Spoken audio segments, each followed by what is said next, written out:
உயிர்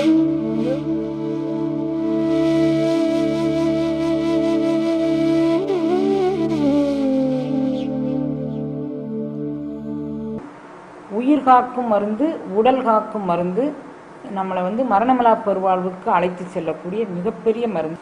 இந்த கருஞ்சீரகம் கல்லீரல், மண்ணீரல், சிறுநீரகம் மூன்றிலும் இருக்கக்கூடிய கற்களை கரைக்க வல்லது இந்த கருஞ்சீரகம். இதுக்கான குணங்கள் ஒரு சொல்லி மாளாத குணம். அது புற்றுநோயை நீக்கக்கூடிய மிக பெரும் மருந்து. கர்ப்பப்பையில் வரக்கூடிய எந்த விதமான கட்டியையும் கரைக்கும் வலிமை இது கொண்டு.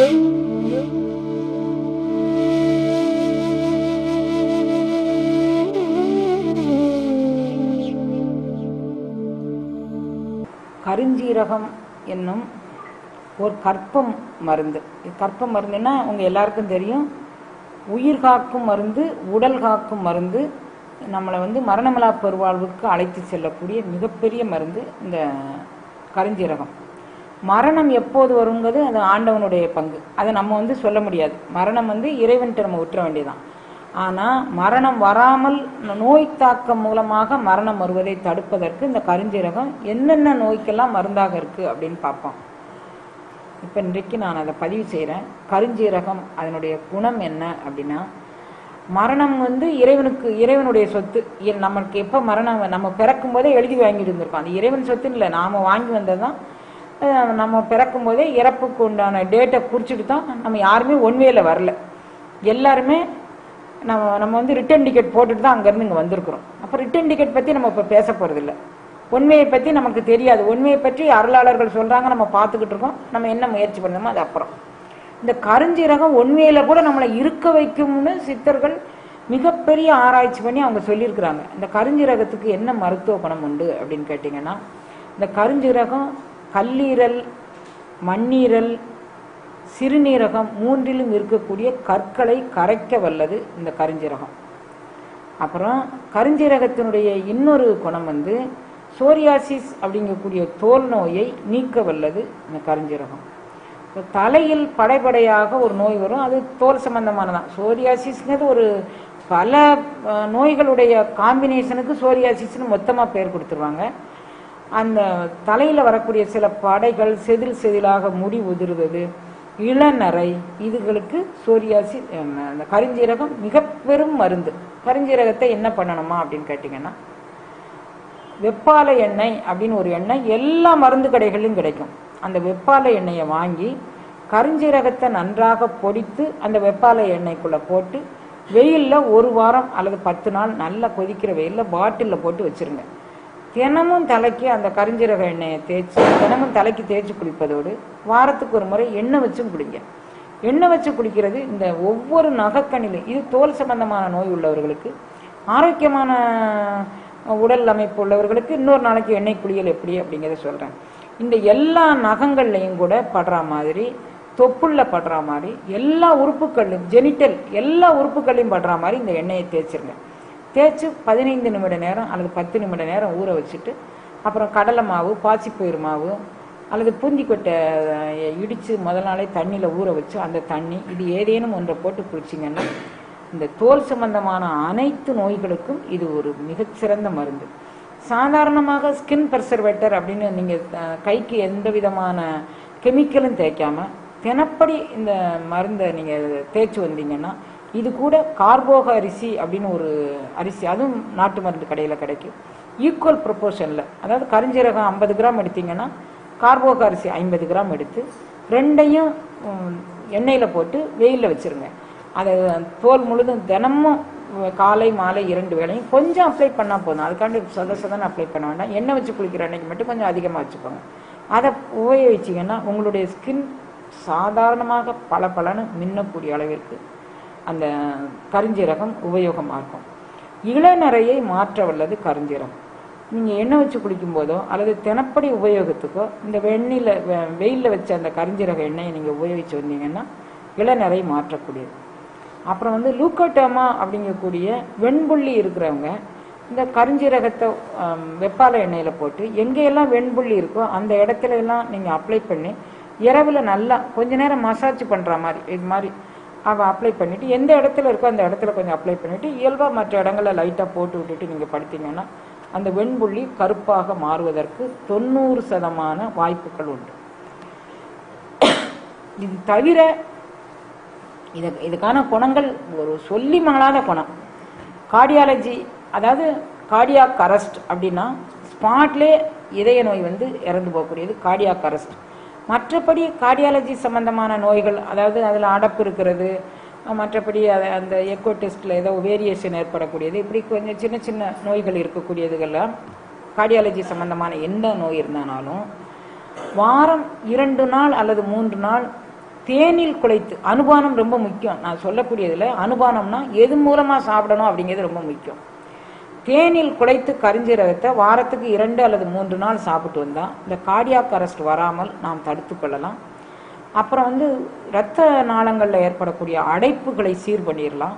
இவைகள்லாம் கரிஞ்சீரகத்துக்கான மிகப்பெரிய ஒரு நிவாரணம். சரி, ஒரு சூழ்நிலையில் இரவில் யாருக்கையும் ஒருத்தருக்கு சிலன்னு வேத்துட்டு வருது, ஏதோ ஒன்று பண்ணுது அப்படின்னா வீட்டில் கரிஞ்சீரக பொடி இருந்ததுன்னா டக்குன்னு கொஞ்சம் எடுத்து நாவில் கொஞ்சம் தடவி விட்டு கொஞ்சம் வெந்நியில் கரைச்சி கூட அந்த தேனில் கலக்கி அதை கொஞ்சம் நாக்கில் அவங்களுக்கு குடிக்க முடியாமல் இருந்தால் கூட உள்ளே செலுத்துகிற மாதிரி நீங்கள் பண்ணிங்கன்னா உடனடியாக ஒரு 5 அல்லது 10 நிமிட நேரத்துக்குள்ளே அவங்களுடைய இதய சம்பந்தமான நோய்கள்லேருந்து அவர்கள் விடுதலை ஆவதற்கு 99% இதில் வாய்ப்புகள் அதிகம். இறைவன்ட்ட 1% நம்ம விட்டுருவோம். அப்போ இது வந்து கார்டியாலஜி சம்பந்தமான நோய்க்கு மிகப்பெரிய மருந்து. அப்புறம் இன்னொரு மருந்து, புற்றுநோய் உள்ளவர்கள் ஏதேனும் ஒரு மருத்துவமனையில் ட்ரீட்மெண்ட் எடுத்துக்கொண்டு வரவர்கள் அதில் எந்த வகையிலும் அவர்களுக்கு குணம் கிடைக்கல, மேலும் மேலும் அந்த இது வந்து வளர்ந்து கொண்டே வருகின்றது அப்படிங்கிறவங்க காலை மாலை 2 வேளையும் இளஞ்சூடாக அந்த கரிஞ்சீரகத்தை வறுத்து பொடி செஞ்சு வச்சுட்டு காலையில் ஒரு கரண்டி சாயங்காலம் ஒரு கரண்டி தேனில் குழைத்து அதை சாப்பிடணும்.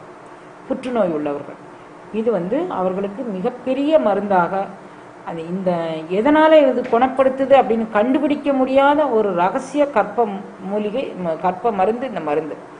அது புற்றுநோயை நீக்கக்கூடிய மிகப்பெரும் மருந்து. இது கூட சாப்பிட வேண்டியது அந்த திராட்சை பழத்தை, கொட்டை உள்ள திராட்சையினுடைய 1 டம்ளர் சாறு தினமும் சாப்பிட்டு வரணும். கொட்டையும் சேர்த்து முழுங்கக்கூடிய அளவிற்கு. இது 2ம் அனுபானம் ரொம்ப முக்கியம். இவை 2ம் சேர்ந்து கேன்சரை குணப்படுத்தக்கூடிய மிகப்பெரும் ஆற்றல் வாய்ந்தது. நீங்கள் ஏற்கனவே கேன்சர் வந்தவங்க ஏதாவது ட்ரீட்மெண்ட் எடுத்துக்கிட்டு இருந்தீங்கன்னா அந்த ட்ரீட்மெண்ட் எடுத்துக்கோங்க. ஆனால் இந்த ட்ரீட்மெண்ட் மூலமாக கண்ணுக்கு தெரியாத கிருமிகளை எல்லாம் அழிக்கும் வல்லமை உடையது இந்த கரிஞ்சீரகம் அப்படிங்கக்கூடியது. கரிஞ்சீரகத்தினுடைய இன்னொரு பெரும் இது, கரிஞ்சீரக மருந்து பெண்களுடைய கர்ப்பப்பையில் மிக பவித்திரமாக வேலை செய்யக்கூடியது. கர்ப்பப்பையில் எந்த விதமான நோய் இருந்தாலும் அந்த நோய்க்கு தினமும் 1 ஸ்பூன் கரிஞ்சீரகத்தை தேனில் அல்லது வெந்நீரில் கலந்து, சுகர் இருக்கிறவங்க தேனை அவாய்ட் பண்ணிடுங்க, வெந்நீரில் கலந்து குடிங்க. அந்த தேனில் அல்லது வெந்நீரில் கரிஞ்சீரகத்தை சாப்பிட்டீங்கன்னா கர்ப்பப்பையில் இப்போ எல்லாருக்கும் ஃபைப்ராய்ட் டியூமர் வருது, மேலிக்னன்ட் டியூமரும் வருது கர்ப்பப்பையில். மிக சுலபமாக தூக்கி தூர போட்டுருந்தாங்க. ஒரு உறுப்பு இழந்தால் அதன் மூலமாக சுரக்கக்கூடிய சுரப்பிகள் இல்லைன்னு சொன்னால் நம்ம உடம்பு எவ்வளோ தடுமாற்றம் அடையும் அப்படிங்கக்கூடியது அதுக்கப்புறம் உண்டான விஷயம். நம்ம அது வரைக்கும் நம்ம போக வேண்டாம். இப்போ நம்ம முன்னோடியாக நம்ம செய்யக்கூடியது கர்ப்பப்பையில் வரக்கூடிய எந்த விதமான கட்டியையும் கரைக்கும் வலிமை இதுக்கு உண்டு. அப்புறம் இப்பெல்லாம் வந்து கர்ப்பப்பையில் குழந்தை இறந்திருந்தா அந்த குழந்தைய வெளியேற்றுவதற்கு சில ஊசி மருந்துகள் இப்போ கண்டுபிடிச்சிருக்கிறாங்க. இல்லாட்டி முற்காலத்தில் குழந்தை வயிற்றில் இருந்து இப்போ இறந்து போச்சுன்னு சொன்னால் அதுக்கு என்ன மருந்து கொடுப்பாங்கன்னா இந்த கரிஞ்சீரகத்தை ஒரு நாளைக்கு 4 வேளை தேனில் குழைத்து உள்ள கரு இறந்திருக்கு அப்படின்னு தெரிஞ்சவங்க உடனே இதை 4 வேளை கொடுத்தாங்கன்னா 2 அல்லது 3 தினங்களில் தாயார் உடலுக்கு எந்த விதமான பாதிப்பும் அல்லாமல் குழந்தையை மிக சுலபமாக வெளியேற்றக்கூடிய மிக பெரும் வலிமை வாய்ந்தது இந்த கரிஞ்சீரகம். அப்புறம் வந்து அடிவயிற்றில் கரிஞ்சீரகத்தை பற்று போட்டுக்கிட்டோன்னா பீரியடு நேரத்தில் பெண்களுக்கு வரக்கூடிய அனைத்து விதமான வயிற்று வலிகளுக்கு இந்த கரிஞ்சீரகம் மிக பெரும் கருணையை செய்யக்கூடியது. அப்புறம் கரிஞ்சீரகம் இன்னொரு பெரும் பகுதியை செய்கின்றது. கரிஞ்சீரகத்தை ஒரு நாளைக்கு, அதாவது என்னுடைய பிளட் லெவலில் எனக்கு இத்தனை சுகருடைய லெவல் எனக்கு எப்படி இருக்குது, பிளட்டில் ரத்தத்தில் எனது சுகரினுடைய அளவு 350 வரைக்கும் இருக்குது, 400 வரைக்கும் இருக்குன்னா கூட நீங்கள் பயப்படவே வேண்டியதில்லை. நான் உங்களுக்கு தவறுதலான வழிகாட்டியை செய்ய மாட்டேன்.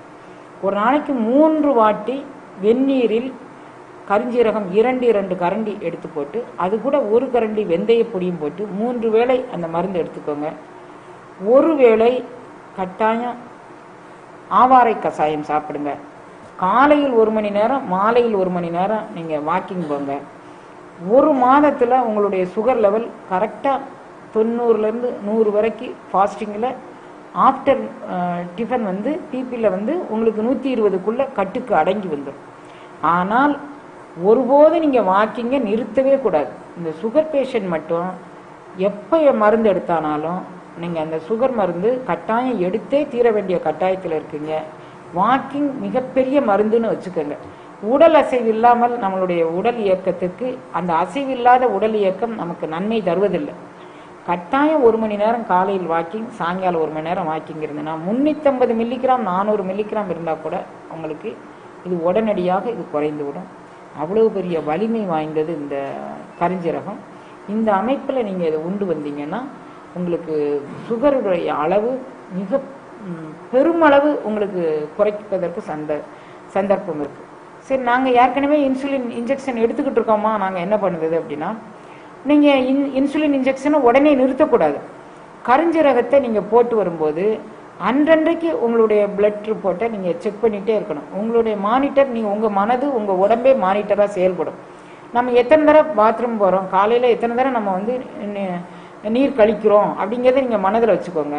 நைட்டில் 1 முறை தான் கழிக்கிறீங்க அப்படின்னா இந்த நீங்கள் எடுத்துக்கக்கூடிய மருந்தோடு 4 அல்லது 5 நாள் இந்த கருஞ்சீரகம் எடுத்தீங்கன்னா அந்த ஒரு தடவை கூட எந்திக்க மாட்டீங்க. அதுக்கப்புறம் நீங்கள் என்ன பண்ணுங்கள், ஒரு பிளட் டெஸ்ட் எடுத்துகிட்டு ஒரு 25 மில்லிகிராம் நீங்கள் உங்களுக்கு இது இன்ஜெக்ஷன் போடுறீங்கன்னா 20 குறைச்சிட்டு அப்புறம் நீங்கள் இந்த கருஞ்சீரகத்தை எடுத்துகிட்டு வாக்கிங் போங்க. 15 நாள் கழித்து மீண்டும் டெஸ்ட் பண்ணுங்கள். 15 அளவுக்கு குறைச்சிருங்க அந்த டோசேஜை இப்படி கொஞ்சம் கொஞ்சமாக குறைச்சி இன்ஜெக்ஷன்லேருந்து நீங்கள் விடுதலை ஆகி டேப்லெட்டுக்கு வந்துடுங்க. டேப்லெட்லேருந்து ஒரு 3 மாதம் 4 மாதம் அதிலிருந்து விடுதலை ஆகி அதுக்கப்புறம் நீங்கள் டேப்லெட்டே இல்லாத நிலைக்கு போகலாம். ஆனால் ஒருபோதும் கருஞ்சீரகமும் ஆவாரையும் இல்லாமல் நம்மளுடைய சுகர் லெவல் கண்ட்ரோல் ஆகாது. வாக்கிங் போனோன்னா கண்ட்ரோல் ஆயிடும். வாக்கிங் இடையீடு இல்லாமல் போகணும். 70 வயசாச்சு 80 வயசாச்சு அப்படின்னா வாக்கிங் போனாலும் சுகர் லெவல் இருக்கும். ஆனால் அவங்கள அது என்ன பாதிக்க போகுது, ஒன்றும் பாதிக்கிறதில்லை. டைரக்ட் சுகரை அவாய்ட் பண்ணிடலாம். துபாய் அப்படிங்கக்கூடிய ஊர்லேருந்து ஒரு அடியவர் எனக்கு ஃபோன் செஞ்சு என்னுடைய வயிற்றுக்குள்ளே ஏதோ ஒரு அன்னீசினஸ் நான் ஃபீல் பண்ணுறேன். அவர் கொத்த வேலை பார்க்குறாராம். அளவுக்கு அதிகமான சூடு இருக்குமா அங்கே வேலை பார்க்கும்போது. அவர் அப்போ தான் நான் ஊர்லேருந்து வந்திருக்கிறேம்மா, நான் உங்களுடைய மருத்துவ குறிப்புகள், நீங்கள் திருவாசக சிந்தனையில் சொல்லக்கூடிய மருத்துவ குறிப்புகள் அத்தனையும் நான் குறித்து வச்சுருந்தேன். எங்கள் குடும்பத்தில் எல்லாருமே அந்த மருத்துவ குறிப்பை பயன்படுத்தி நாங்கள் நல்லா வாழ்ந்துருக்குறோம். குறிப்பாக நீங்கள் சோற்றுக்கற்றாழை அப்படிங்கக்கூடிய மருந்தை மூட்டு வலிக்கு நீங்கள் சொல்லியிருந்தீங்க. அதையும் அந்த மென்டால், அந்த ஓம உப்பு, அந்த தைமல், அந்த உப்புகள் பற்றி இங்கே சொல்லியிருந்தீங்க. அதையும் போட்டு நாங்கள் எல்லோரும் ரொம்ப ஆரோக்கியமாக வாழ்கிறோம்மா, எனக்கு இந்த நோவுக்கு மருந்து சொல்லுங்கள் அப்படின்னு சொன்னார். முதல்ல நான் அவர் இந்த ஊரில் தான் இருக்கிறாரான்னு உங்களுடைய மெடிக்கல் ரிப்போர்ட்லாம் எடுத்துக்கிட்டு வாங்கய்யா நான் சொல்கிறேன் அப்படின்னு சொன்னேன். இல்லை, நான் இன்னும் 3 ஆண்டு காலத்துக்கு நான் இது போட்டு வந்திருக்கிறேன், அக்ரிமெண்ட் போட்டு வந்திருக்கிறேன். அதை மீறி நான் வந்தேன்னா திரும்ப நான் இன்னொருக்கு பணம் கட்டி தான் வர முடியும். நான் அவ்வளவு வசதி வாய்ப்பான சூழ்நிலையில் இல்லை. எனக்கு ரொம்ப உபாதையாக இருக்குது, வயிற்றில் என்ன பண்ணுதுன்னு எனக்கு சொல்ல தெரியல, ஏதோ ஒன்று பண்ணுகின்றது அப்படின்னு சொன்னார். அப்போ நான் அவருக்கு சொன்னேன், நீங்கள் உங்கள் ஊர்லேருந்து யாராவது அங்கே வந்தாங்கன்னா கருஞ்சீரகம் அப்படிங்கக்கூடிய ஒரு மருந்தை லேசாக வறுத்து அதை பொடி செஞ்சு வச்சுக்கோங்க. அது தவிர திராட்சை, அதாவது கொட்டை திராட்சை பழத்தை வாங்கி ஒரு நாளைக்கு ஒரு 100 மில்லிகிராம் அல்லது 50 மில்லிகிராம் அளவை நல்லா அந்த கொட்டையை நல்லா மாவு பொடியாக ஆக முடியுமாக அரைச்சி அந்த ஜூஸ் அப்படியே குடிச்சிருங்க. அது எதையுமே ஃபில்ட்ரு பண்ணாதீங்க. இந்த திராட்சை பழத்தை கொஞ்சம் உப்பு தண்ணீரில் ஊற வைங்க. அப்புறம் இதை எடுத்து நல்லா மிக்சியில் போட்டு நல்லா அடித்து குடிச்சிருங்க அப்படின்னு சொன்னேன். அவர் 15 நாளைக்கு முன்னால் எனக்கு ஃபோன் பண்ணி, அம்மா இது எனக்கு எல்லா உபாதைகளையும் எனக்கு நீக்கிருச்சு, நான் நல்லா இருக்கிறேன், இதை நீங்கள் எல்லாருக்கும் சொல்லுங்க அப்படின்னாரு. நாம் எங்கள் சங்கத்தில் எல்லாருக்குமே தெரியும் தம்பி இது அப்படின்னு சொன்னேன். இல்லைம்மா, நீங்கள் இன்னொருக்கு எல்லாருக்கும் சொல்லணும்னு சொல்லி அவர் 2-3 தடவை எனக்கு சொன்னார். நான் பட்ட இந்த விடுதலையை எல்லாரும் பெறணும் அப்படின்னு அவர் சொன்னார். சரி நான் பதிவு பண்ணுறேன்ப்பா அப்படின்னு சொன்னேன். மருத்துவத்தில் நான் என்னென்ன கற்றுக்கிட்டனோ, என்னுடைய பேஷண்ட்டுகளுக்கு நான் என்னென்ன கொடுத்து குணப்படுத்தினோ அதையெல்லாம் நான் உங்களுக்கு விட்டுட்டு போகிறேன். நீங்கள் அதை உங்கள் உறவு சுற்றம் நட்பு இவங்களுக்கு அதை பரப்ப பண்ணி இந்த பாரம்பரிய வைத்தியத்தை நீங்கள் கொஞ்சம் காப்பாற்றிக்கிட்டீங்கன்னா நம்மளுடைய எதிர்காலம் நல்லாயிருக்கும். அதுபோக இவைகள்லேருந்து நம்ம இவைகள் மூலமாக தான் நம்ம விடுதலை பெற முடியும். ஆங்கில மருத்துவம் அதை நம்ம குறை சொல்ல முடியாது. எமர்ஜென்சின்னா அதுக்கு போனால் தான் கேட்குது. ஆனால் அதையும் குறை சொல்ல முடியாது. ஆனால் இப்போ உண்டான உணவு வகையும் நம்மளுடைய தொழில் முறைகளும் ஒரு மருத்துவத்தில் எந்த நோயும் குணப்படுத்த முடியாது அப்படிங்கிற மாதிரி இருக்குது காலகட்டம். அதனால் நீங்கள் இத்தனை உணவே மருந்தே உணவாக பசித்து புசித்தால் அது மிகப்பெரிய மருந்து. அதனால் எப்போ பசிக்கோ அப்போ புசிங்க. பகலில் பெரும்பாலும் தூக்கத்தை தவிர்த்துருங்க. அந்தி சந்தியா காலத்தில் உங்களுடைய முதுகுத்தண்டு நிமிர்ந்து இருக்கிற மாதிரி பார்த்துக்கோங்க. இவைகள் மிகப்பெரிய உடலுக்கு ஆரோக்கியம் தரக்கூடிய மிக பெருங்கருணை. இதை நீங்கள் தொடர்ந்து செஞ்சு வந்தீங்கன்னா எல்லா நோயிலிருந்தும் உங்களுக்கு விடுதலை கிடைச்சிடலாம். பிறவி நோயிலிருந்து இறைவன் விடுதலை கிடைக்கட்டும்னு நம்ம பார்த்துக்கிட்டு இருக்கக்கூடிய திருமந்திரம், திருவாசகம் இவைகள் துணையாக இருக்கட்டும். இது நான் சொன்னது கருஞ்சீரகத்தினுடைய பயன், அதனுடைய ப்ராப்பர்ட்டிஸ் என்ன அப்படின்னு நான் சொன்னது அது லட்சத்தில் ஒன்று கூட சொல்லலை. இன்னும் அத்தனை இருக்குது. நான் குறிப்பெடுத்துட்டு வராமல் இந்த அன்பர்கள் என்னை கேட்டுக்கிட்டே இருந்தாங்க. நான் இன்னைக்கு சொல்கிறேன்னு சொல்லிட்டேன். அது குறிப்பு கூட எடுத்துகிட்டு வந்திருக்கலாம், எத்தனை குறிப்பு இருக்குன்னு.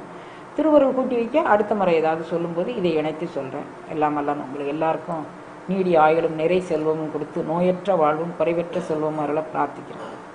முத்திரையின் பலனோடு மந்திர பயிற்சியும் பெற இணைந்திடுங்கள் வினை தீர்க்கும் விநாயகரின் மூல மந்திர வகுப்பில். தொடர்புக்கு 93 63 70 11 16.